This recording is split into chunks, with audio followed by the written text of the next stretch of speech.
राधे राधे प्यारे भक्तों, श्री कृष्ण कहते हैं घमंड और पेट जब ये दोनों बढ़ते हैं तब इंसान चाह कर भी किसी को गले नहीं लगा सकता। जब तक बेटा खुद बाप नहीं बन जाता उसे अपने पिता का हर निर्णय गलत लगता है। भरी हुई जेब आपको गलत रास्ते पर जरूर लेकर जा सकती है, लेकिन खाली जेब आपको जिंदगी का असली मतलब समझाती है। जो लोग सबकी परवाह करते हैं अक्सर उनकी परवाह करने वाला कोई नहीं होता। अगर कोई पूछे इस दुनिया में आपका अपना कौन है तो कह देना समय, क्योंकि अगर समय सही है तो सब अपने, वरना कोई नहीं। जिंदगी की लड़ाई अकेले ही लड़नी पड़ती है, क्योंकि लोग तसल्ली तो दे देते हैं पर साथ कोई नहीं देता। लोगों की फिक्र मत कीजिए, क्योंकि अगर आप नाकामयाब हैं तो लोग आपका मजाक बनाएंगे, और अगर आप कामयाब हैं तो वही लोग आपसे जलेंगे। शिक्षा कहीं से भी प्राप्त कर सकते हैं, लेकिन संस्कार हमेशा घर से ही मिलता है। पैसा एक ही भाषा बोलता है। अगर तुमने आज मुझे बचा लिया तो कल मैं तुम्हें बचा लूंगा। पैसा फिर कहता है भले मैं ऊपर साथ नहीं जाऊंगा, पर जब मैं नीचे हूं तुझे ऊपर लेकर जाऊंगा। माता पिता का हाथ पकड़ कर रखिए, लोगों के पांव पकड़ने की जरूरत ही नहीं पड़ेगी। दिलों में वही बसते हैं जिनके मन साफ हो, क्योंकि सुई में वही धागा प्रवेश कर सकता है जिस धागे में कोई गांठ ना हो। बात किसी की अच्छाई की हो तो सब खामोश रहते हैं, लेकिन चर्चा अगर किसी की बुराई की हो तो गूंगे भी बोल उठते हैं। अगर कोई शख्स जिस पर आप सबसे ज्यादा भरोसा करते हो वह आपको धोखा दे दे या आपकी मदद के समय पलट जाए, तो ये मत सोचिएगा कि वो इंसान बदल गया। हकीकत तो यह है कि उसका नकाब उतर गया। जब बुरा वक्त आता है तो ऐसे लोगों के नकाब उतरते हैं, तो ये बुरा वक्त बुरा नहीं है, ये अच्छा वक्त है। जिसने आपको आने वाले कल के लिए सचेत कर दिया, उसने आपको बता दिया कि आप गलत आदमी पर भरोसा करके बैठे हुए हैं। दिल के सच्चे लोग भले ही जीवन में अकेले रह जाते हैं, लेकिन ऐसे लोगों का साथ भगवान जरूर देते हैं। मत चाहो किसी को इतना कि बाद में रोना पड़े, क्योंकि यह दुनिया दिल से नहीं जरूरत से प्यार करती है। बात कड़वी है पर सच है।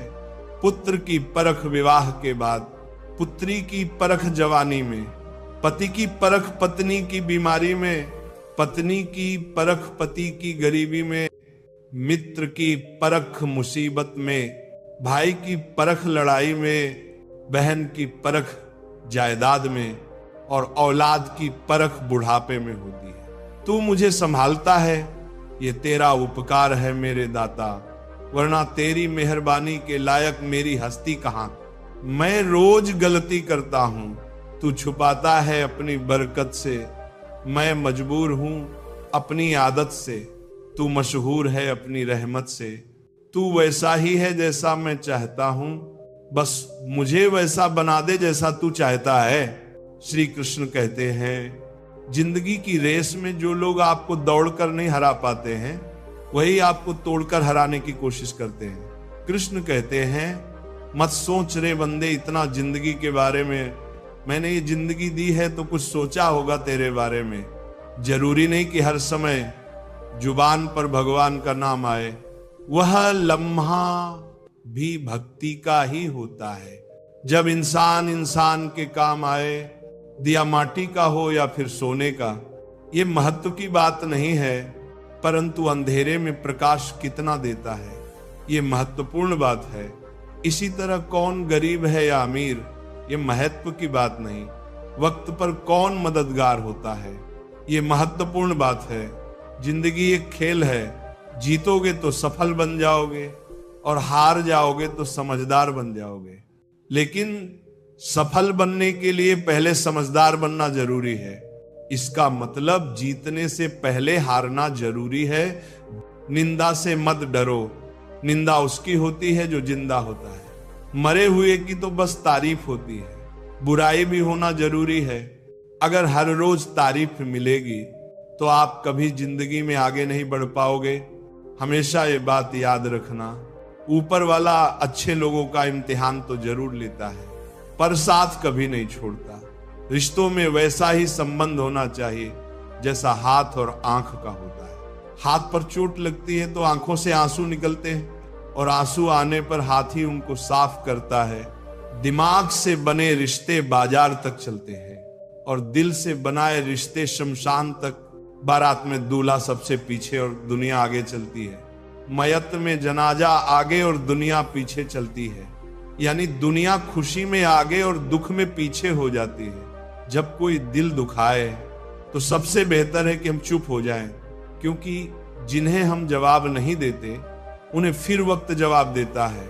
जिंदगी में जितना शांत रहोगे उतना ही अपने आप को मजबूत पाओगे, क्योंकि लोहा ठंडा होने पर ही मजबूत होता है। जब ऊपर वाला आपसे कुछ वापस लेता है तो ये मत सोचो कि उसने आपको दंड दिया है।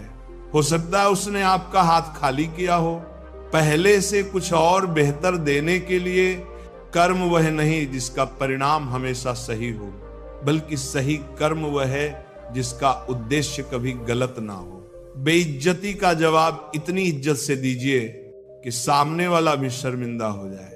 कुछ रास्तों पर आप अकेले ही चलते हैं, ना कोई परिवार, ना कोई दोस्त, ना कोई साथी, बस आप और आपकी हिम्मत।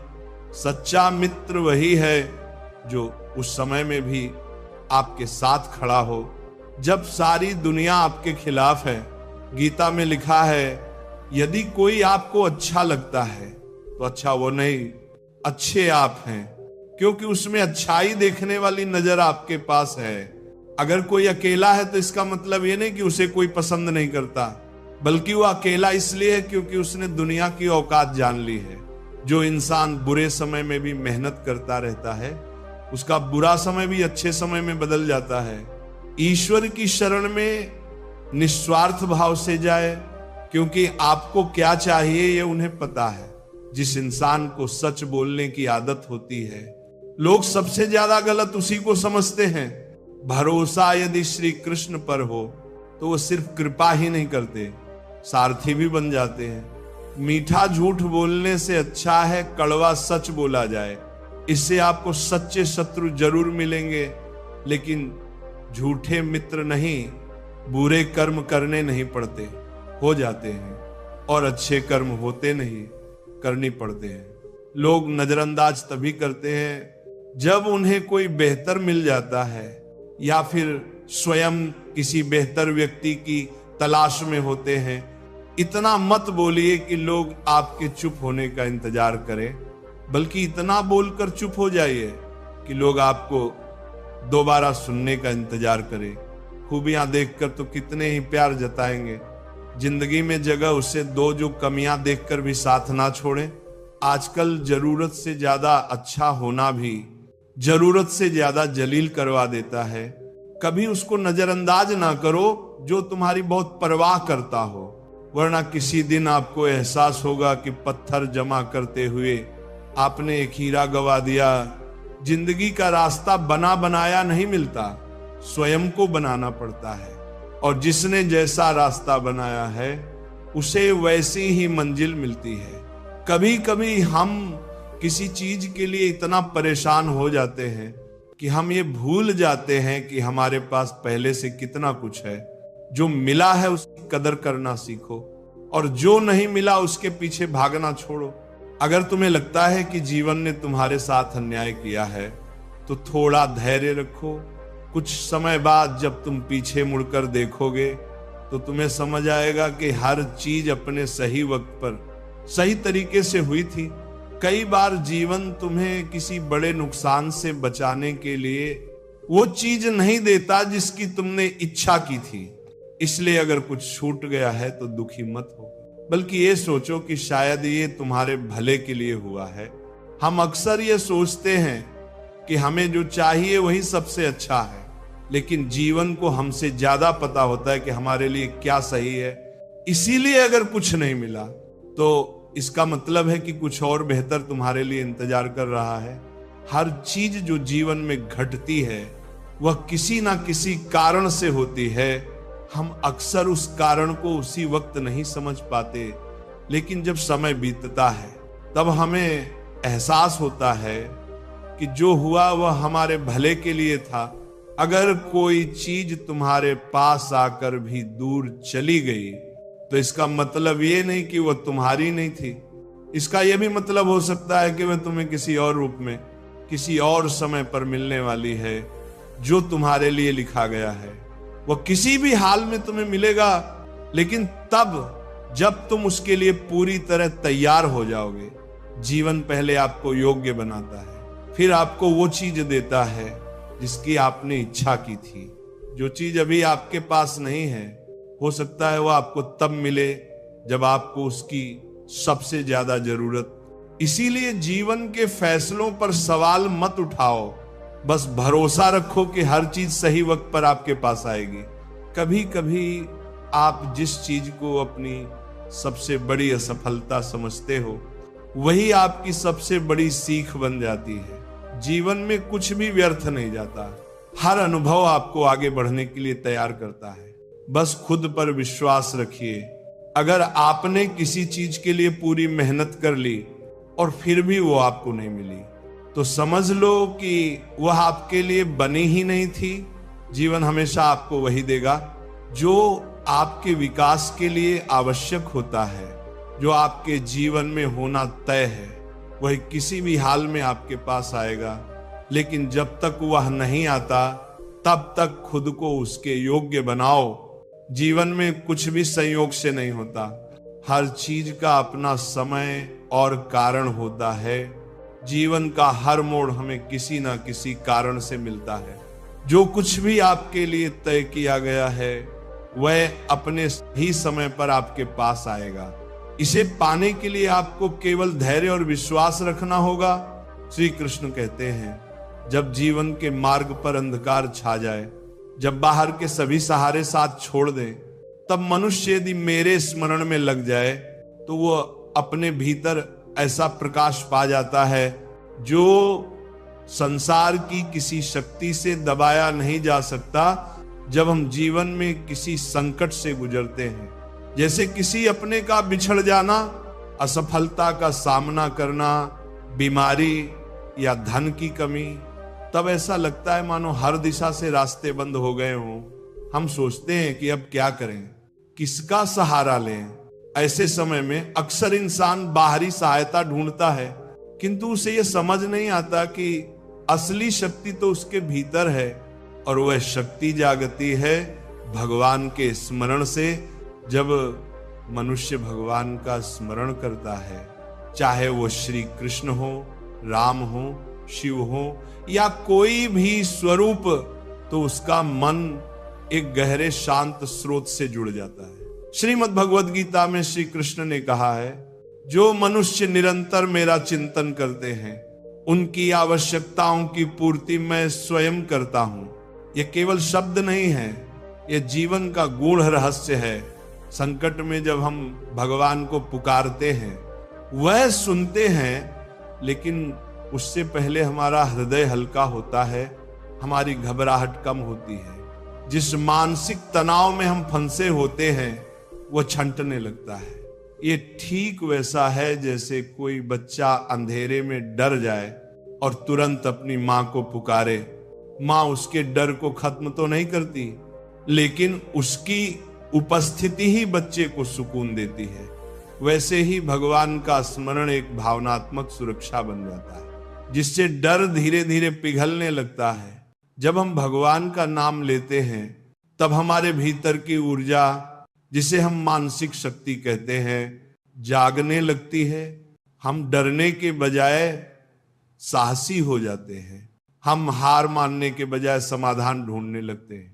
हमारी सोच सकारात्मक हो जाती है, क्योंकि हम जानते हैं कि कोई तो है जो हमें देख रहा है। श्री कृष्ण स्वयं कहते हैं, संकट में मेरा नाम लेने वाला भक्त मेरा साक्षात सानिध्य अनुभव करता है। यह अनुभव बाहरी दुनिया को दिखाई नहीं देता, पर वह मनुष्य को भीतर से एक नया जीवन दे देता है। और यही है मानसिक शक्ति, वह शक्ति जो दुख में भी मुस्कान दे, जो भय में भी स्थिरता दे, और जो अंधेरे में भी उजाले का एहसास कराए। इसीलिए जब जीवन में संकट आए तो उसे टालने की कोशिश मत करो, उसे सहो, पर अकेले नहीं, श्री कृष्ण के स्मरण के साथ उनके नाम का सहारा तुम्हें वह शक्ति देगा जो किसी किताब, किसी इंसान या किसी धन से नहीं मिलती। यह शक्ति तुम्हारे भीतर जन्म लेगी, जैसे अर्जुन को मिली थी, जैसे मीरा को मिली थी, जैसे हर उस भक्त को मिली जिसने संकट में कृष्ण को पुकारा। श्री कृष्ण कहते हैं जो आया है वह जाएगा। दिन आता है, फिर रात आती है, दुख आता है, फिर सुख आता है। इस परिवर्तन को जो समझ गया वह जीवन के हर क्षण में शांत रहता है। यह संसार नित्य परिवर्तनशील है, कुछ भी स्थायी नहीं है। जो आज है वह कल नहीं रहेगा। यही जीवन की सबसे बड़ी सच्चाई है, जिसे समझकर इंसान अपने दुखों में भी धैर्य रख सकता है और अपने सुखों में भी विनम्र रह सकता है। श्रीमद् भगवत गीता में श्री कृष्ण ने स्पष्ट कहा, हे अर्जुन, सर्दी गर्मी सुख दुख लाभानी सब क्षणिक हैं, आते हैं और चले जाते हैं, इसलिए इन्हें सहन करना सीखो। जब हमारे जीवन में दुख आता है, चाहे वो कोई कठिन परिस्थिति हो, आर्थिक संकट हो या अपनों का साथ छूट जाना हो, हम टूट जाते हैं। लगता है दुख कभी खत्म नहीं होगा, पर श्री कृष्ण याद दिलाते हैं कि जैसे हर रात का अंत होता है, वैसे ही दुख का भी अंत होता है। जैसे अंधकार के बाद उजाला आता है, वैसे ही हर पीड़ा के बाद सुकून आता है। एक बार की बात है, एक वृद्ध भक्त श्री कृष्ण की भक्ति में लीन रहता था। उसके जीवन में कई दुख आए। उसका बेटा बीमार पड़ा, खेती बर्बाद हो गई, घर में खाने तक को अन्न नहीं रहा। गांव वाले कहते थे कि वह भगवान को व्यर्थ पुकारता है, कोई सुनता नहीं, पर वह मुस्कुराकर कहता, रात चाहे जितनी लंबी हो, सुबह जरूर होगी। कृष्ण की कृपा समय बदलते हुए ही प्रकट होती है। और कुछ ही महीनों बाद उसका बेटा ठीक हो गया। बारिश अच्छी हुई और खेत भरपूर लहलहा उठे। गांव वाले हैरान थे, लेकिन वह वृद्ध शांत था। उसने कहा, कृष्ण मुझे पहले दुख देकर सहनशील बनाना चाहते थे, ताकि जब सुख आए तो मैं उसका अहंकार ना करूं। यह कथा हमें यही सिखाती है कि हर दुख एक परीक्षा है और हर परीक्षा का अंत होता है। मनुष्य को अपने जीवन में यह स्वीकार करना होगा कि समय स्थिर नहीं रहता।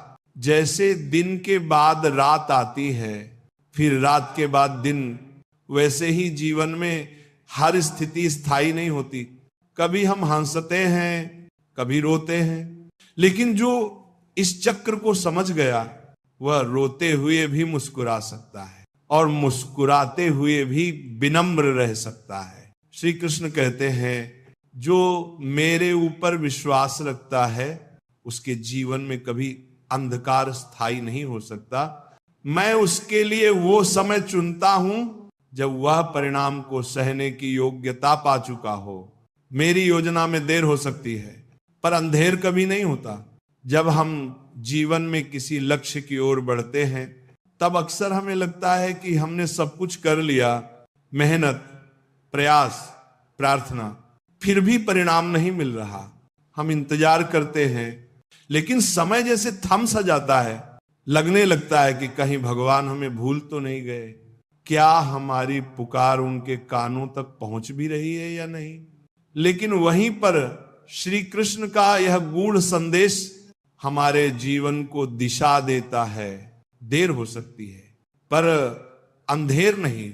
जरा सोचिए, अगर बीज बोते ही फसल उग जाए तो क्या वह मजबूत होगी?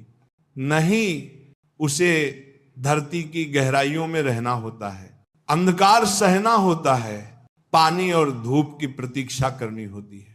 और जब समय आता है तब वह अंकुरित होता है, पनपता है और फिर विशाल पेड़ बनता है। ईश्वर का कार्य भी कुछ ऐसा ही है। वे हमें तुरंत फल नहीं देते, क्योंकि वह फल हमारी आत्मा को मजबूत बनाने के बाद ही दिया जाना चाहिए। जीवन में कई बार हमारी इच्छाएं तुरंत पूरी नहीं होती। एक परीक्षा देने के बाद, एक अवसर के लिए तैयारी करने के बाद, कोई स्वप्न देखने के बाद जब देर होती है तो हम टूटने लगते हैं। पर जो नहीं जानते वो ये है कि देर ईश्वर का मौन निर्माण है। उस देरी में ही वह हमारी परिपक्वता को आकार देते हैं। जैसे मिट्टी के दीपक को पकने में समय लगता है, वैसे ही हमारे कर्मों का फल भी पककर ही हमारे जीवन में आता है। नया दिन है, चलो कोई नई बात करो। कल बेशक हारे थे, पर आज नई शुरुआत करो। ना शौक, ना शोहरत, ना किसी के प्यार के लिए तुम्हें जीतना है, सिर्फ अपने परिवार के लिए। षड्यंत्र से सफलता तो हासिल की जा सकती है, लेकिन श्रेष्ठता नहीं। गुस्से की अकड़ ज्यादा चल नहीं सकती। मौत की घड़ी कभी टल नहीं सकती। लूट कर दौलत भले ही जमा कर लो, पर पाप की कमाई कभी फल नहीं सकती। लोग ब्लड प्रेशर के डर से नमक खाना छोड़ देते हैं, शुगर के डर से मीठा खाना छोड़ देते हैं, लेकिन ईश्वर के डर से दूसरों का हक खाना नहीं छोड़ते।